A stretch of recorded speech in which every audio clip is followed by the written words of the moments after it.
Okay, hello and welcome to this co-op event tonight. My name is Pam Duncan-Glancy. I am Scottish Labour's Shadow Cabinet Secretary for Social Justice and Social Security. I was elected in May to represent Glasgow, and I'm very proud to do it. We're meeting tonight to talk about, as we all know, the cut to universal credit. One of the biggest threats in terms of poverty that we've had, attacks on our social security system that we've seen in a long time. It will be catastrophic for the incomes of many across Scotland and across the whole of the UK.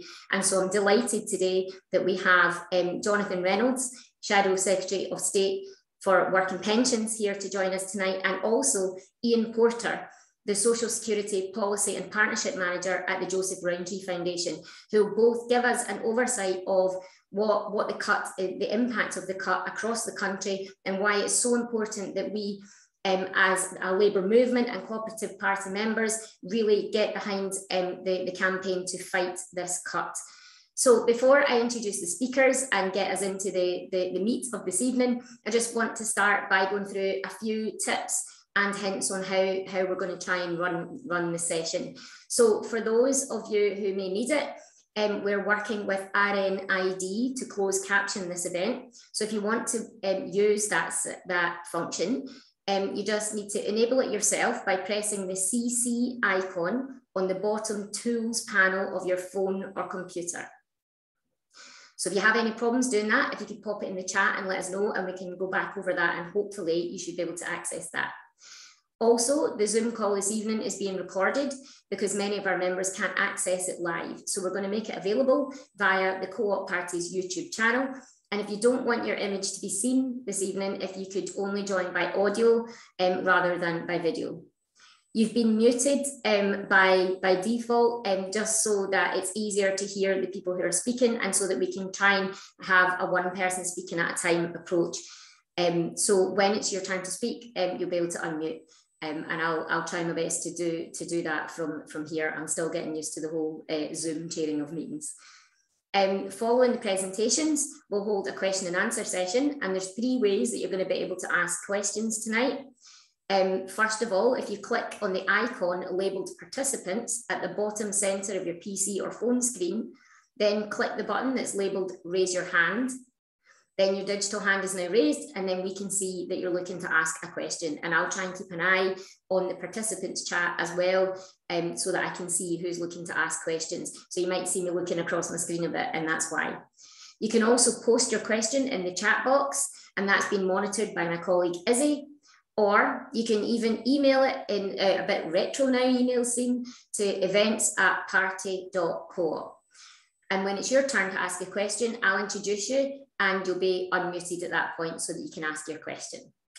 And finally, I just want to emphasise that the Co-op Party believes, as you know, that cooperative values should be reflected in our actions as well as our policies. So we want to remind all members and event participants that they can feel safe, welcome and respected in the party. So please ensure you abide by those kind of rules when you're making your contributions today. And I look forward to hearing them all.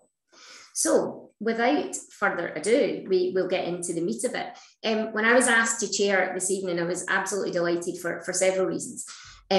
First and foremost, actually, because there is a bit of a myth that perpetuates in Scotland that it's very difficult to influence any policy that sits within reserved matters. So, for example, at Westminster, and universal credit is one of them. And I'm keen to promote the fact that actually, as Labour members and as cooperative members and as people who are part of the Labour movement across Scotland, we not only have representatives in Westminster who we can work with, including Jonathan Reynolds and the team, but also we have a duty to our trade union members, to the members of the Co-op Party, and to people in our communities to keep the fight going for this. And so I'm really pleased that we have this across UK approach to this particular campaign. 1 million people right now in Scotland are living in poverty. 260,000 of them at last count were on furlough, and we know that that's going to end shortly, and the impact of that is really yet unknown. We also know that without the £20 uplift, and even with it, we're pretty much nearest the lowest level of social security ever since 1990, and actually this could be one of the biggest cuts to social security that we've seen in a long time. It's clear to me that the Tory government is presiding over one of the worst and toxic social security and welfare systems that we've seen. The way that it treats the people who claim it, and the way that it considers the benefit rates to be adequate, which are wholly inadequate, is not only plunging people into poverty, but is causing them huge amount of distress. And so to add a £20 uplift during a pandemic was not just the right thing to do, I believe it was the least they could do. And what we have, I think, as a campaign is to get across to people across this country that this £20 addition that you got in your universal credit payments over the last year and a half wasn't a treat. It wasn't something that's only there to be there as a one-off, but actually is in recognition that the pandemic actually exposed the huge failings of our welfare system to date. And at that point, the government really were quite exposed for what it was, and they had to do something. So to put it in place wasn't a treat, and it's certainly not something that should be only there for a specific period of time. People need that going on into the future, because social security right now is inadequate without it. It's barely adequate with it, but it's certainly inadequate without it. And that's one of the most important things I think that we need to get across to people. This is the least they could have done, and they need to keep it. We know that people use it for food, to put food on the table. We know that they use it to put fuel in their cars to get their children to school, and we know that they need it to continue. And in Scotland, it's not enough for the Scottish government to point fingers at the UK government and to sit on their hands and not use the powers they have as well. So it would be remiss of me not to say at this point that we also hope that the Scottish government do all that they can using the significant social security powers that we have here in Scotland to end child poverty and to reduce the impact of the poverty that this cut or removing the uplift would put upon families across Scotland. And it is in the Scottish Government's gift to do a lot with that, including to double immediately the Scottish Child Payment. So COVID in the last year has shown us that the whole country has been unable to go out, unable to spend time with their family and friends, unable to get to work, to use public transport in the way that we all that we were all used to. And people understand how hard that's been. For people living in poverty, that has been the circumstances that they have had for a long time. And I think we have a real moment in history for campaigns like this to really raise the bar and to say to people, we did not accept it for ourselves, we shouldn't accept it for anyone else. And that is a key reason why this campaign to retain the £20 uplift in universal credit is so important. So we have two really, really excellent speakers tonight to talk to us about what we can do and the importance of retaining the uplift. First, I'd like to introduce to you Iain Porter from the Joseph Rowntree Foundation. Iain is, as I said earlier, the Social Security Policy and Partnership Manager. Thanks, Iain. Thanks, Pam. And certainly, a lot of that will be reflected in what I'll talk about this evening. But thanks so much for inviting me to speak with you. Not only does it kind of give me a legitimate excuse for getting out of the chaos that is trying to do the kids' bath time this evening, but it's a pleasure to join Co-operative Party members, as I know many of you are active in local communities across the country, campaigning already to tackle food insecurity and poverty. And the Joseph Rowntree Foundation is an independent organisation looking to achieve change in this area as well, looking to bring change towards our vision of a UK free from poverty. For those who don't know, we do that through research and analysis into the root causes and consequences of poverty. And we do that by working in partnership directly with people who have direct and real experience of poverty. So as Pam said, and I think the invite stated tonight, the government's planned £20 a week cut to universal credit and working tax credit next month will represent the biggest overnight cut to the basic rate of social security since the birth of the modern welfare state. So it's probably worth just reminding ourselves first the importance of social security, its role, not just because we have two shadow secretaries of social security here this evening, but because having a strong system of social security is an essential keystone necessary that we see in holding people steady against the forces that can pull people into poverty and destitution. And I think, as the pandemic has shown us, life is full of things that we can't plan for. We never quite know what's going to be around the corner. But actually, that's the case whether we're in a time of national crisis like the pandemic or in more normal times. You know, every day we see people facing currents that could pull them under, whether that's job loss, insecure or low paid work, sickness or disability, or relationship breakdown. And social security should be there, should be strong enough for all of us to rely on when we need a lifeline. It should protect families from harm. It should keep their heads above water in the face of these currents. And it should help ensure security and stability for families. But when it's a lifeline, when the lifeline is left to wear thin and threadbare, and it's not strong enough to pull families through hard times. And when we look back at the last decade, we see that that's what's happened in recent years. So in the decade leading into the pandemic, despite record employment, we did see rising in-work poverty, rising child poverty. And when we analyse that, we see that one of the main drivers of that was cuts and freezes to in-work social security support, dragging workers on low incomes down. But our research also consistently shows that support for people who are out of work is also not adequate to meet basic everyday needs. In fact, without the £20 increase, universal credit rates are so low that it can leave some people with an income that's below the destitution level. And that's the most extreme form of poverty, where people cannot afford the basics to eat, to stay warm, to stay dry, and to keep clean. And as Pam, I think, mentioned, so, you know, as we went into the pandemic, the main out of work support level was at its lowest level in real terms since around 1990. It was in fact at its lowest ever level as a proportion of average earnings. And even when you look internationally as well, the UK had some of the lowest protection rates amongst advanced economies. So when the Chancellor raised universal credit and working tax credit by £20 a week at the start of the pandemic, that was really very welcome. And he said it was to strengthen the safety net. And I think that was a tacit admission, really, that pre-pandemic levels were just not strong enough, would not have offered the support that families needed. So what will reducing universal credit again next month mean? It will have a really harsh impact on families on low incomes. £20 maybe doesn't sound that much to a lot of people in the media, actually, that I speak to, and maybe some in Westminster. But one person on universal credit told us, I believe that those who set all these laws don't see how much difference a sum like £20 makes. To them, it's only £20. But if you're on UC, you know exactly the figure you're getting. You know exactly what figures your bills are. Another parent on UC talked about kind of just eating what's left over from the kids, about not remembering the last time they did a shop where they ate meals for themselves. They just kind of eat a lot of toast so they can buy what's necessary for the kids on their budgets. We know through countless conversations with people on universal credit that losing almost £90 a month, which is what this is, when you're already struggling to stay afloat, that is a huge extra weight.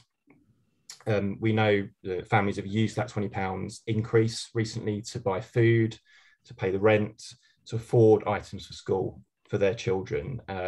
Actually, one pointed out that £20 is half their family's weekly shop.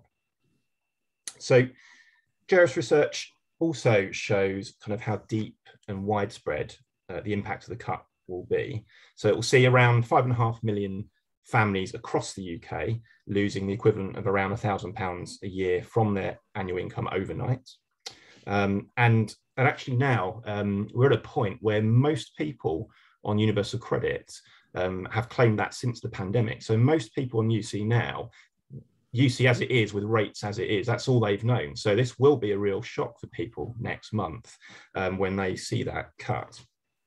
And our modelling shows that the cut will pull around 500,000 people into poverty, including 200,000 children. And clearly the losses will be shouldered by families on the lowest incomes, but our modelling also shows a bit more detail about who that is. So in fact, working families make up the majority of families who will be affected by the cut. So I think the Prime Minister's rhetoric about getting people back into work rather than welfare is wide of the mark, actually. But also, as I said before, we must also never lose sight of the fact that many people are not able to work. For example, think of a single parent with very young children, people who are sick, disabled people, and universal credit needs to be at a level that allows people to live with dignity and afford what they need. In fact, over half of families impacted by the cut will contain someone in their family who is disabled. And also families with children will be disproportionately affected too. In fact, around 6 in 10 of all single parent families in the UK will be affected by this cut.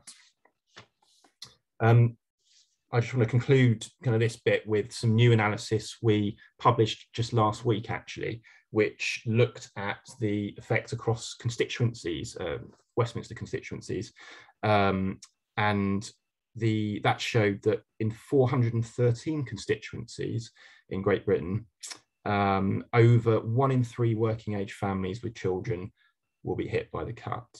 Now, lots of those are Conservative, a couple of hundred of those, including 53 which were newly won by them at the last election.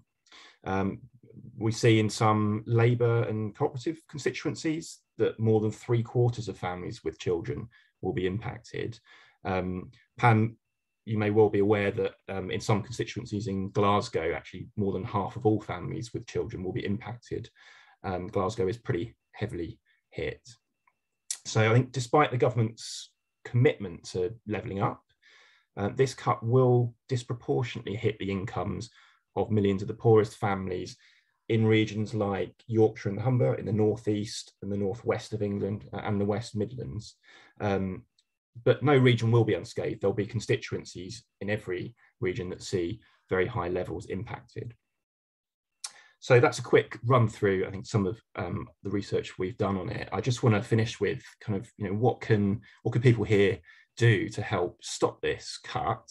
Well, one thing that we heard going into the summer from DWP officials and ministers and Conservative MPs was that they weren't really hearing enough about it in their inboxes at that point.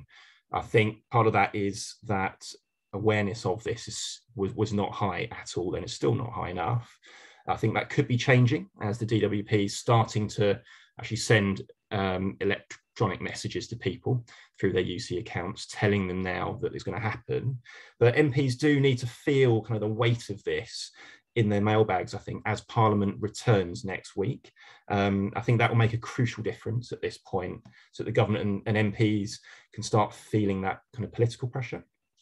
And we really welcome the work that many Labour and Co-operative MPs are doing on this, and politicians across the spectrum as well are kind of joining in with that. So last week we saw 2 more Conservative MPs write an open letter to the Prime Minister about this.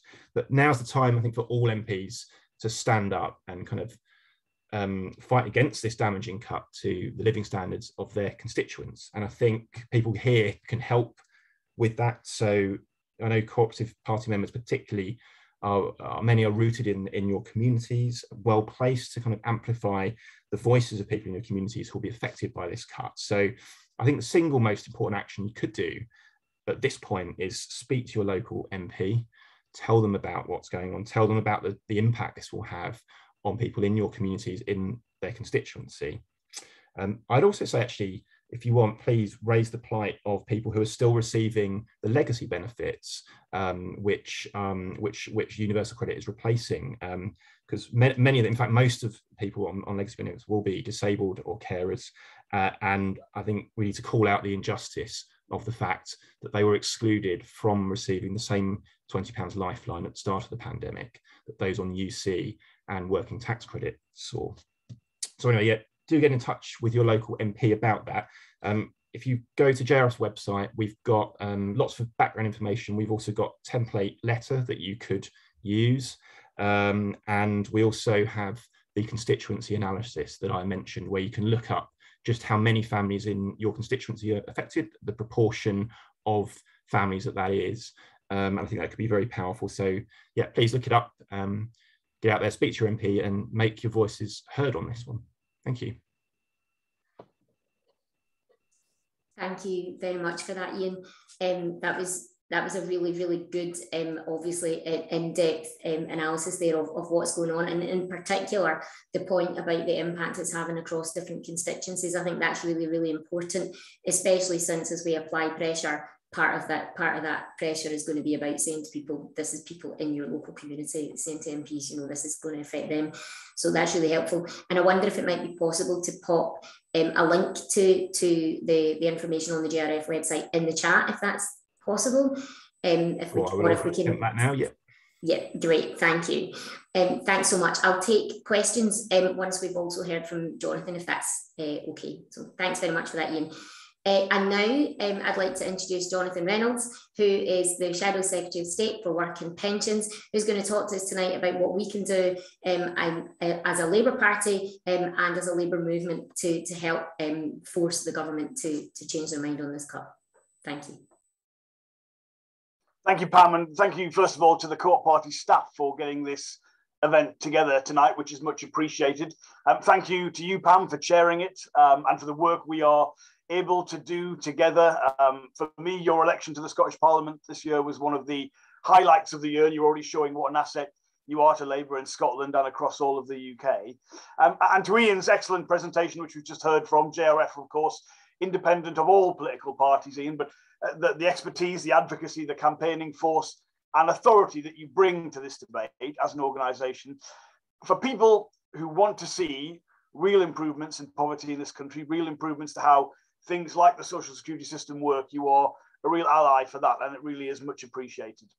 I also want to say to all the Co-op members on this call, look, the support you give us as Co-op MPs is sincerely appreciated across the board, but particularly for me in this portfolio, what it brings to me is a way to match the government's resources in terms of the huge bureaucracy that understandably goes along with the DWP, to have so many members of the movement who are involved in their own communities, who have experience of the system, who can send in case studies and highlight issues. I really do appreciate it. I often say, I see the role of my shadow work and pensions team as being to develop the policies that we can then put to the public and put into power that will end this rising tide of destitution and in-work poverty, which for me has really been the defining feature of the last decade and more of Conservative rule. And I take the responsibility to be our Shadow Secretary of State in this area incredibly seriously. And I know that's important all the time. When we have an issue like this, which is coming to a head in September and October, it is particularly the case. I want to start, Pam, with just two very simple, straightforward statements of fact. The first is that this is a cut. The government are going to present it as a sort of emergency measure that is being withdrawn as the pandemic starts to wind down, or as a sort of one-off act of generosity that was required to give people some comfort through what we saw for the last 18 months. Now, the bottom line is this is a significant and severe reduction in people's household incomes. For some people who've only ever experienced this level of universal credit, but even if they haven't, this is a cut and it will have severe effects for people. You can't freeze benefits for many years, as we saw under austerity. Introduce, as Iain said, this measure at the beginning in recognition of the fact that the system we had would not have got us through the pandemic. And then somehow say, when you take it away, that that isn't a cut. We cannot stand in any way for that. And the second point is, again, as Iain very skillfully put forward, this is not a choice between getting people back into jobs and work and maintaining this level of universal credit. You all know universal credit is a means-tested household benefit. If people are in well-paid jobs or their partners in a well-paid job, they wouldn't qualify for universal credit anyway. Nearly half of all the claimants we're talking about tonight are in work already. And I think there's an important political lesson for us, actually, in how I think it's been harder for this government to stigmatise people in receipt of social security, as we've seen from previous Conservative governments, because of how that integrated benefit works. And that's a lesson I certainly take forward for the future. Now, I don't believe that the Chancellor and the Prime Minister don't understand these simple facts about the question which is now before us. But in many ways, I think the way they've tried to misleadingly present it as a choice between getting people back into work and keeping this continued level of universal credit is actually even more of an insult than if they were trying to feign ignorance of how the system actually worked. Now, what will it mean?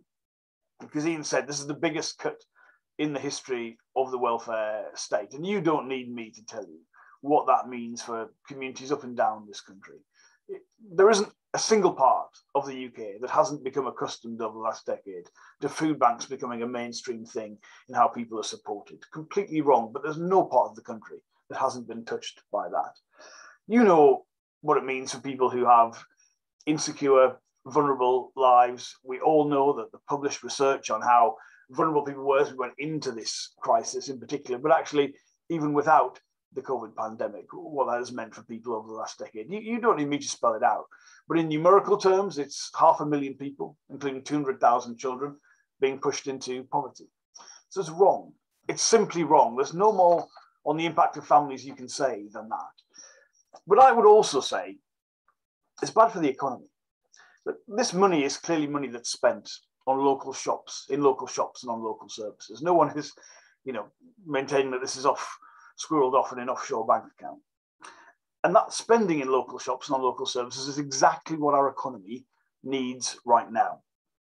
Now, the government will say, I'm sure when we get back to Parliament sitting, they'll probably start to say, well, they can't afford it. And the government has had to borrow in this crisis a lot of money to get us through it, completely the right approach. But they have a spending review scheduled for the end of October to reconcile the position that we're in. And how painful that would be and the choices that they have to make will, in the main, depend on how successful our economic recovery has started to look. So my first thing I'd say is, don't therefore take this money out now, because actually the impact that could have on the economy will make those decisions potentially even more difficult than they otherwise would be. It's also, for me, basically a choice. Do we believe that the reconciliation of the spending we've seen in the crisis should disproportionately fall on people on the lowest incomes, on people who've been key workers getting us through the pandemic? Do we believe they should receive a disproportionate part of the pain of that? And my answer quite simply is no. And I also want to address, Pam, an argument which we've seen a bit of in the last few days, actually, which is because of the shortfalls in some sectors, an argument that perhaps actually post-Brexit wages will rise as freedom of movement has ended and these problems will right themselves. Now, look, changes to migration can clearly have an impact on some parts of the economy. Some of the business models that existed prior to Brexit are going to have to change, and we've always known that. But that is not the same as that representing a lift in wages across the whole of the economy. There's two simple reasons for that. The first is when people come to this country to work, yes, they increase the labour supply, but they also increase demand. They buy goods and services in this country, so it's not a straightforward analysis to make. But second of all, the only thing that will lift wages sufficiently across the whole of the British economy is an increase in productivity. And we know Brexit is not good for that, but we also know that this government's record on productivity has been, quite frankly, abysmal. So I don't accept either that this is a moot point. We don't need to have this battle over the uplift because somehow wages are going to rise and it's not going to be the same problem.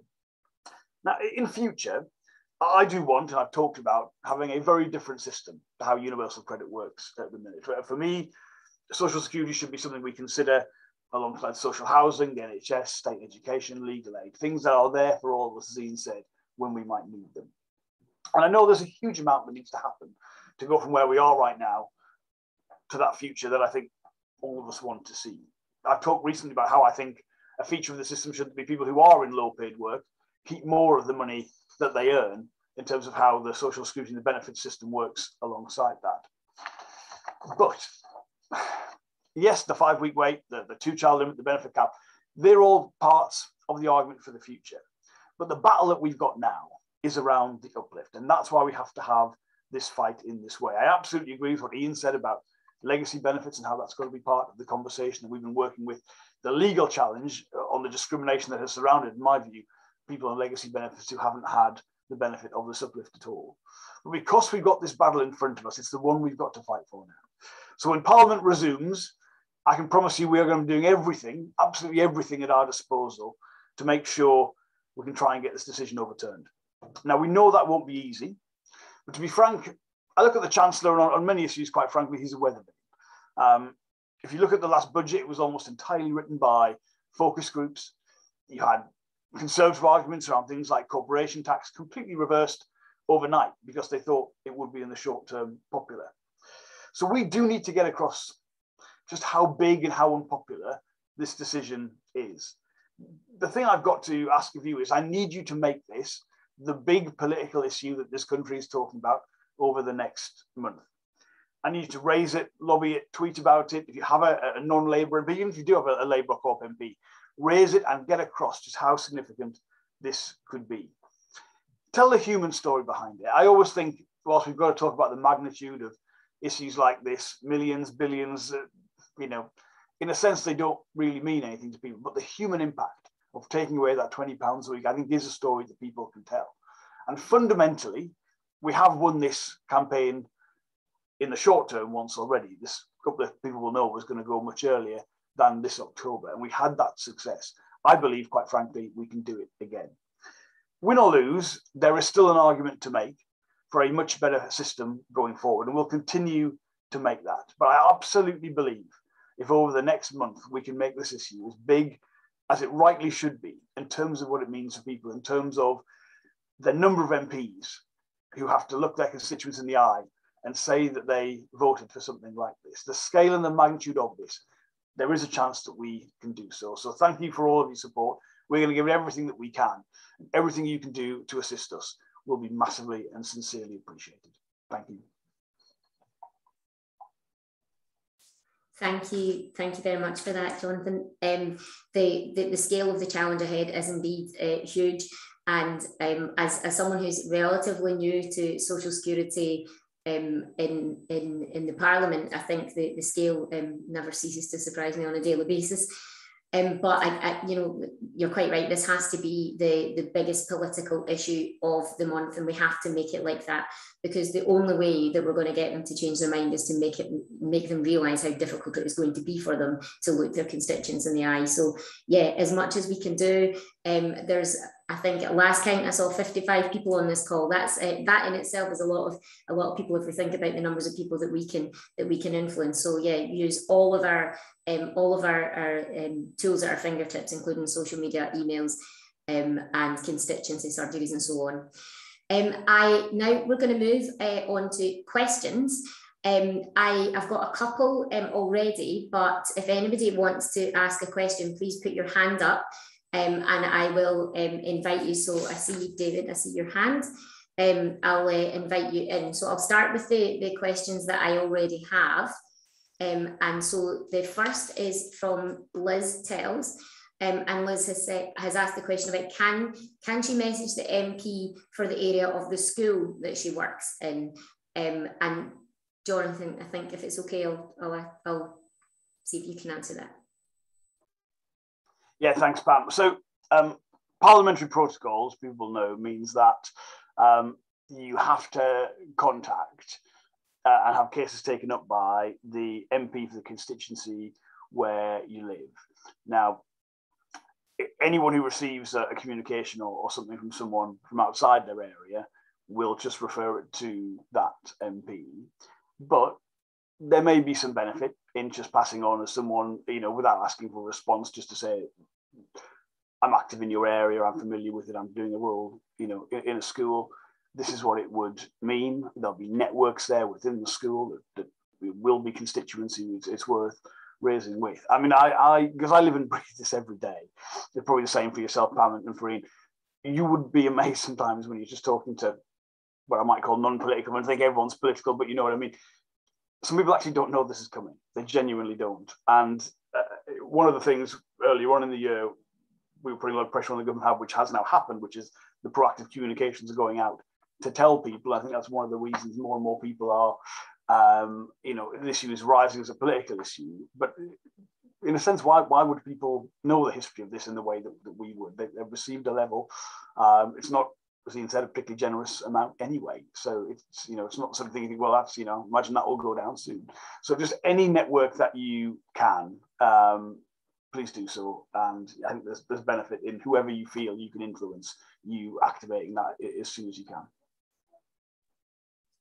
Thank you. I resisted earlier, but I feel just throw it in here now. It might also be worth, as Jonathan said, to look at the sort of networks that are available in your school. So there might be parents that live in that constituency. I don't know what kind of link you might have to the Parent-Teacher Council, whether you might want to just ask the questions about that and encourage them to do it. Use every single opportunity you can to make the case here.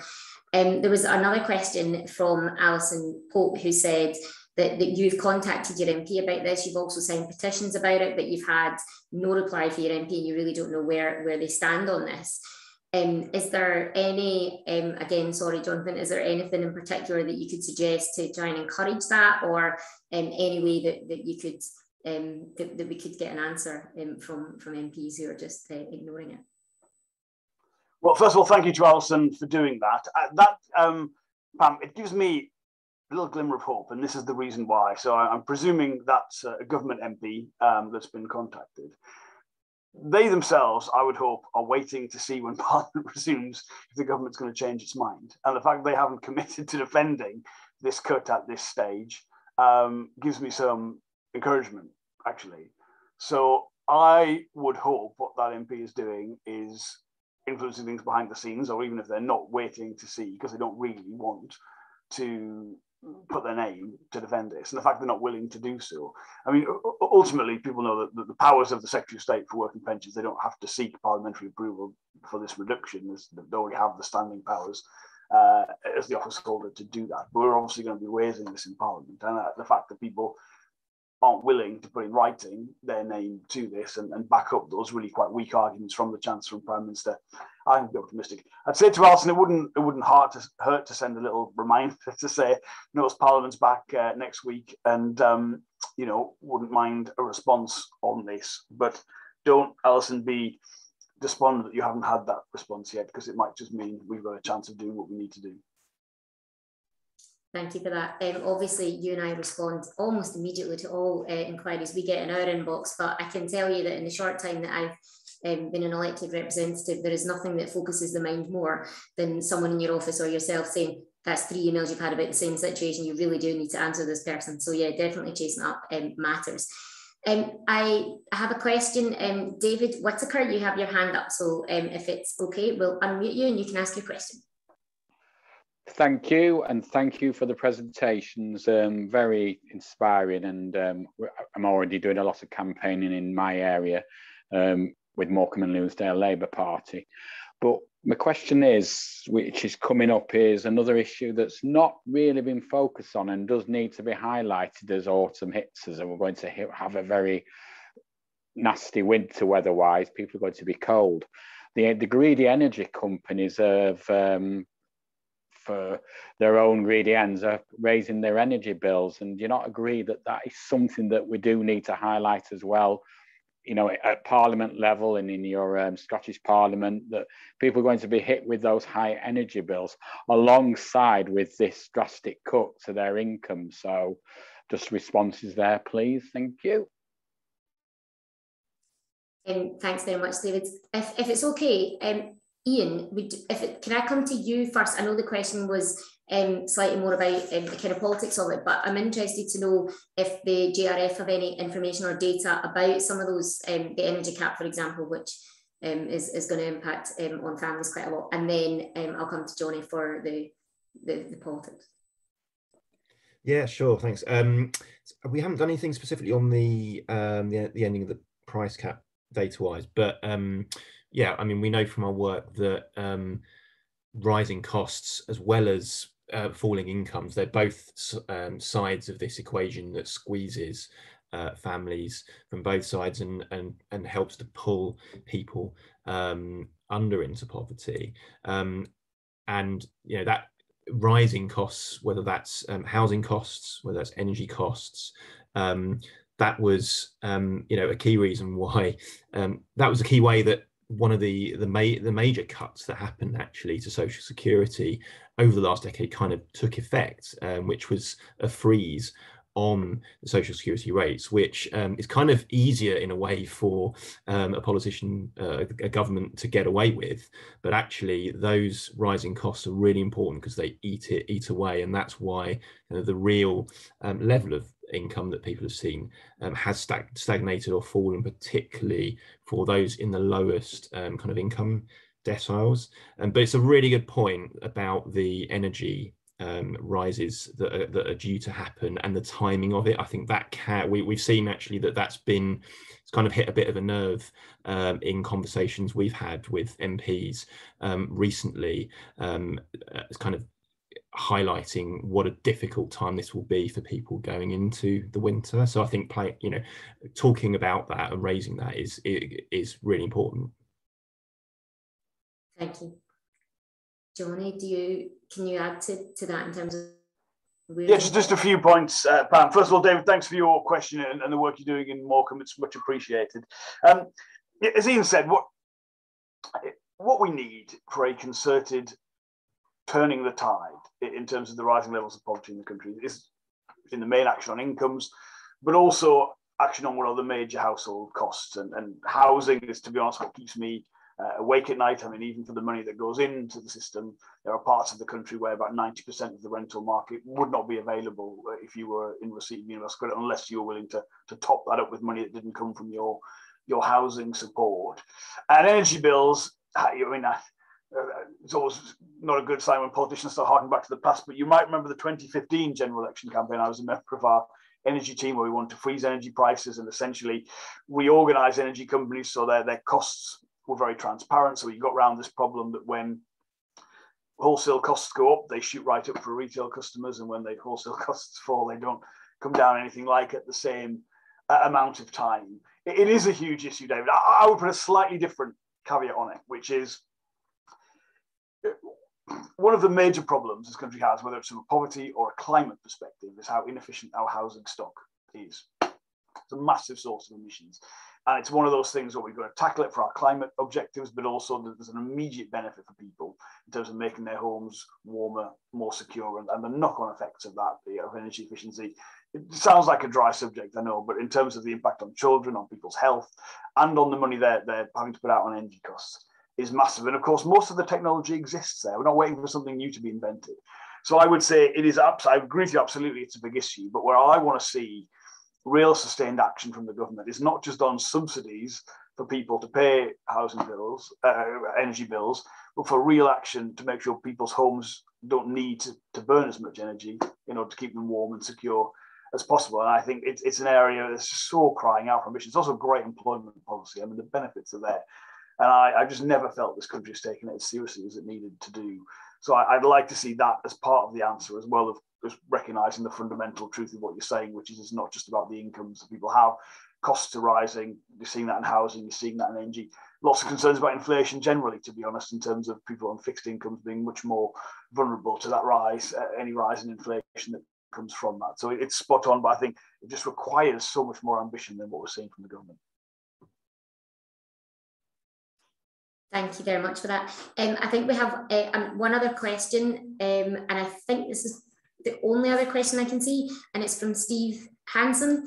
Do you want to ask? Yeah, you can ask your question. We'll unmute you. There you go. Thanks very much. I'm with United Community, as you can probably tell from the Councillor Cudd banner that's behind. The main problem we're having is that we were struggling to cut through the media on this one. We've been doing lots of campaigning for the last months and months. It's great to see Labour fully on board with it. It's great to see the cooperatives fully on board with it now, which was a bit of a struggle in the first instance, but it's great to see them on board now. What we're doing is we're going to the Tory MPs in the Red Wall. We're going outside their offices and we're putting them on the spot. Do you back this or do you not back this? Because if we're going to change this, ultimately, we're going to need Tory MPs to vote against their own party. Every SNP, every Green, every Lib Dem will vote. Even if they do all vote against it, we're still going to need the Tories to do it. So what my question would be, is there a way that the cooperatives and Labour could work better with those grassroots activists who are going outside those Tory MPs' offices, putting them on the spot, getting the leaflets, getting the signatures, raising awareness of it all, trying to cut through and actually turn them to say, yes, we'll you know, they've got to vote against it. So it's a case of how can we best put those on the spot? There's grassroots activists out there. How can we all work together to give this the best chance of succeeding? Thanks very much. Johnny, if it's all right, I'll come to you with that question. Yeah, thanks again, Pam. Steve, thank you for your question and your support for the campaign. It's always good to work with the Unite community, and I very much appreciate the significance and the profile that you've given to this. I mean, to me, Steve, the question comes down to, I think there are lots of Conservative MPs who know what this means for their area, particularly those who, I don't like the phrase red wall, but we know what we're talking about, so we can use it in this context. It really comes down to them either being willing to break the whip and vote against it, or ideally to put the pressure on internally so actually it doesn't happen. I mean, that's what we all want, isn't it? We want genuinely the Cut Council, not just the political battle that goes around that. I think people have to make a decision. I mean, it's like the question from Alison earlier. In terms of not having a response, I think people are hedging their bets. I think our job in terms of working with those grassroots campaigns is to make clear that there's not going to be a way to avoid making a decision on this. You know, people elect an MP, you can't expect, last time when we had the opposition day, you might remember Boris said, it's completely unreasonable for Labour to be using an opposition day for this. I mean, how could the biggest cut in the history of the welfare state not be something that Parliament discusses and people vote on? I mean, I find that extraordinary. So again, it's the two things working together. And I remember, Steve, I mean, if you think about the free school meals U-turn from the government, obviously some brilliant campaigning by Marcus Rashford and the support of the media that came out. But what that required to be successful was that parliamentary moment and decision in order to force people to act around that. So I think the job at the minute, we absolutely need to get awareness of this up and people contacting it and realising the scale of the issue. But then our job to work with that in Parliament, I think, is to make sure there is that crunch and decision point that we can do that. And I think we can do that because it worked, as I say, in the past, and I can see a window that could happen again. Thank you. I think we said that we would go for 45 minutes to an hour tonight. So if it's okay, I'll probably keep us for nearer the hour, if that's all right. We've got about another 10 minutes. And there are two questions, including from yourself, Andrew. I can see your hand as well, so I'll come to you in 2 seconds. There are a couple of questions I got in the chat there. One from Derek and one from Jean, both quite similar around the timing. So the questions that they have are, we've heard that we say don't take this money away now, but does that mean we'd be happy for it to be taken away in the future?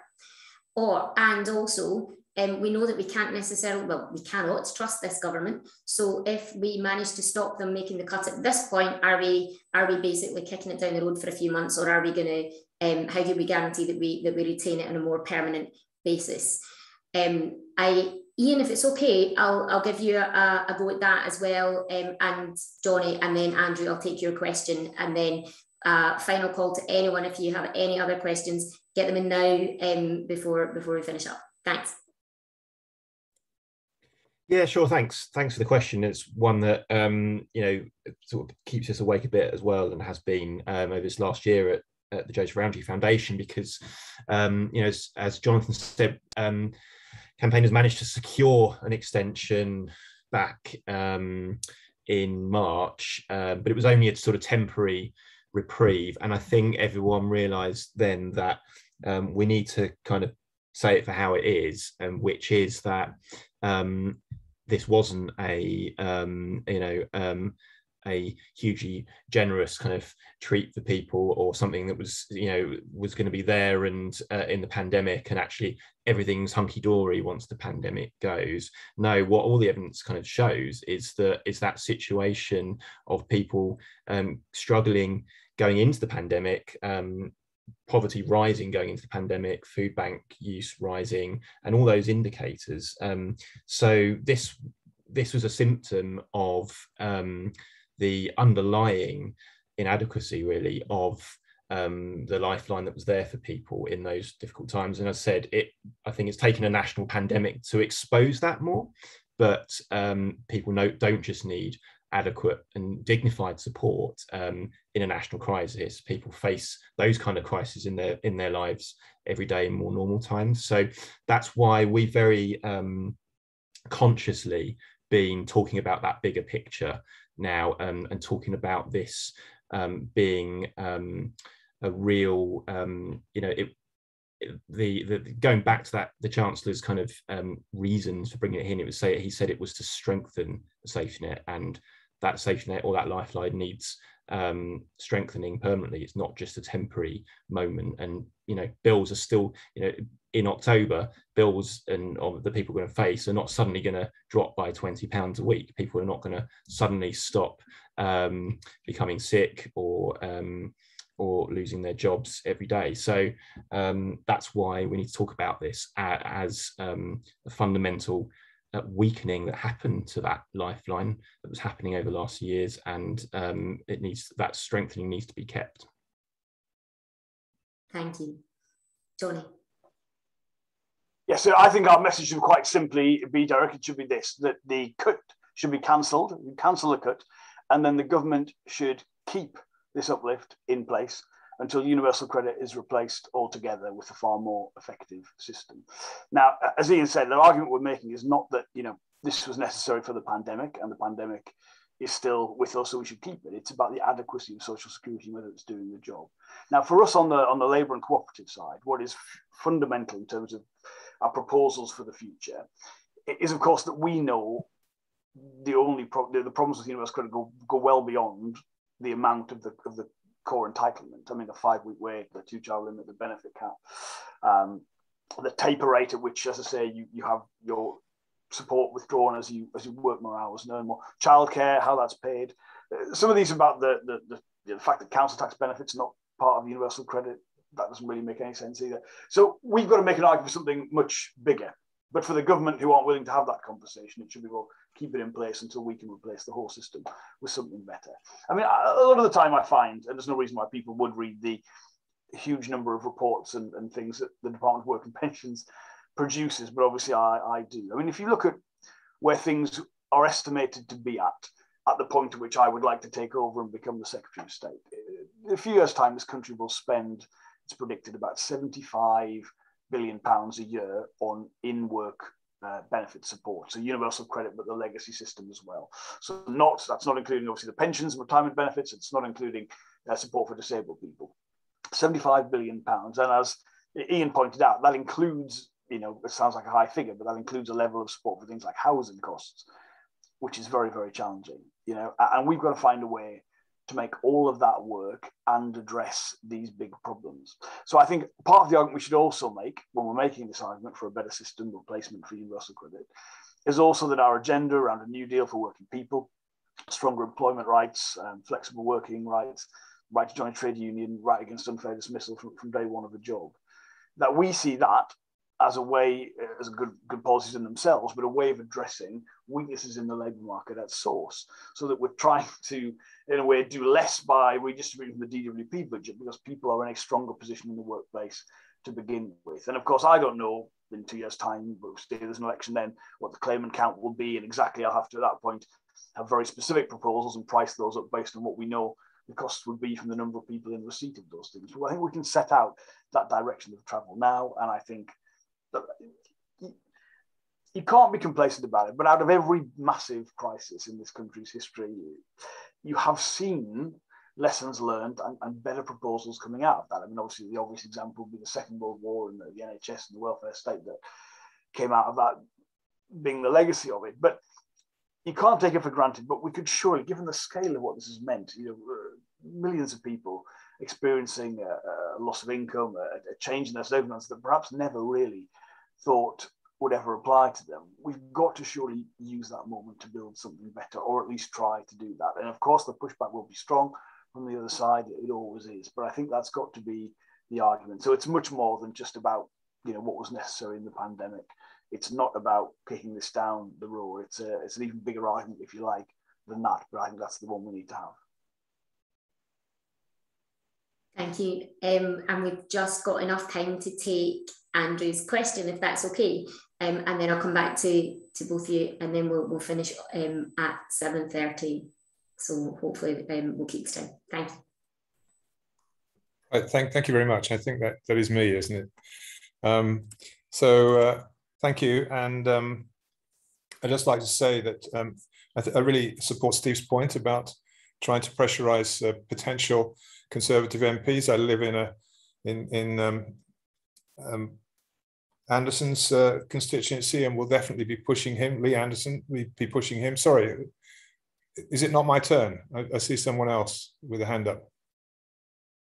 Okay, I'll carry. It's definitely your turn. It's definitely my turn. Sorry. Okay. Yeah, so I live in Lee Anderson's constituency. My son lives in Andrew Bridgen's constituency. I think these are two Conservative MPs who could be encouraged very much to take the right position on this, and I really support that. Also, what Jonathan said about fuel poverty and the need to address it, I think we've had some fairly good policies on that in the past, where energy companies have actually been forced to pay for the insulation costs of people in poverty to reduce their fuel poverty. And we need to really build on that and improve that and keep it going, I think. My question is for Iain, and that is to do with the poverty research. I'm in the neighbourhood forum of 3 villages, one of which is suffering major deprivation. It's a former coalfield village. And I'm really impressed by Ken Coates' research in St Anne's in the 1960s, not very far away from us, actually, which was pretty important. So I was really interested to hear the results of your research. And I've read a lot of stuff from the Roundtree Foundation, going right back to Seabohm Rowntree. And we were thinking about action research in that village to help to educate ourselves and understand a lot better on a local level what poverty means and how that will help us to support those people, but also join national campaigns like this campaign. And Ken Coates did it through the WEA. I'm quite an active member of the WEA, and I wonder if you had any thoughts about that, whether local research can be helpful and whether that can link into anything that you're involved in. Thank you. Thanks very much for that. Iain, are you okay to take that? And if I can ask, in doing it also, could you use the opportunity maybe to make any further kind of summing up points? And then Johnny, I'll come to you to sum up as well. Thanks. Sure, yeah, thanks, Andrew.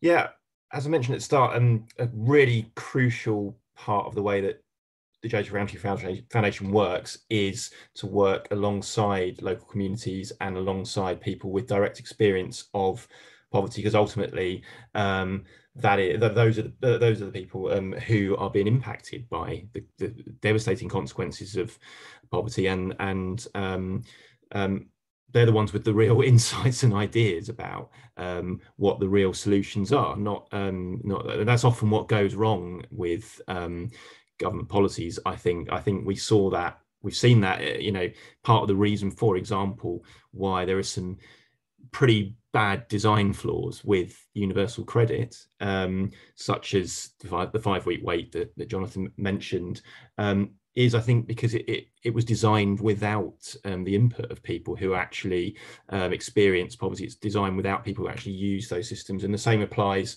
to, I would say, policies that try and impose kind of big solutions on local areas without actually working in partnership and understanding with the people in those areas what the real solutions are.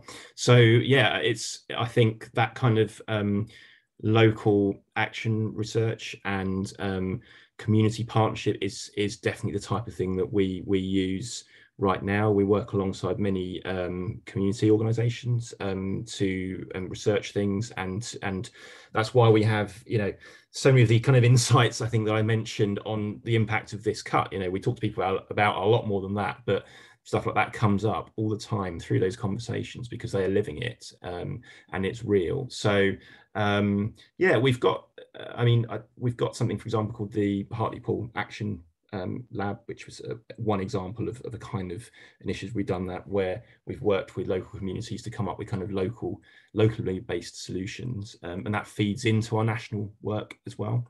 So definitely agree. But coming back to some closing points on the universal credit cut that links to that. I mean, that does come through so strongly from those on the ground who we work with, that that basic security of income and the importance of the Lifeline can't be disconnected from the problems that people face day to day in their communities. And that's why this is such an important moment for people to stand up and say, no, it's not right to be cutting overnight this huge amount of income from families on the lowest incomes across the country. So I would really, reiterate, and I think it probably sits with what Jonathan said about how is this going to stop happening, and it is to make sure we can create that moment in communities across the country so that MPs in communities are hearing that and can take that to Parliament and make it a big deal in Parliament when it returns next week. So yeah, hopefully, I think the link to our constituency data is in the chat now, and yeah, please do go and look that up and speak to your MP. Excellent, thank you so much. Jonathan, do you want to have the final word from our panel? Yeah, thanks, Pam. And I just say in response to Andrew, I mean, I think, you know, one of the things I feel about the government for the last 11 years when it comes to something like this, because my constituency was one of the original pathfinders for universal credit, is that they've just never been willing to listen. I mean, there's always been, there's a huge range of people like Iain who have the research, the expertise to know what's happening. There's the human lived experience on the ground in every part of the country. I mean, I know the 5-week wait was once the 6-week wait, but that is really the only substantial change. And the problems we're talking about today are exactly the same problems that were identified in those early Pathfinder projects. And I sometimes say to the Secretary of State, look, it really comes down to whether you're willing to listen. You can't do everything, but are you willing to listen to what is going wrong? And I am willing to listen. I don't think the government are, and that's why I think fundamentally we can do something better than what is the current status quo and state of affairs. But my final thought, Pam, is first of all just to thank you and Iain and the Co-operative for the event tonight and for people's attendance and for their advocacy and passion that they obviously already have in place for this.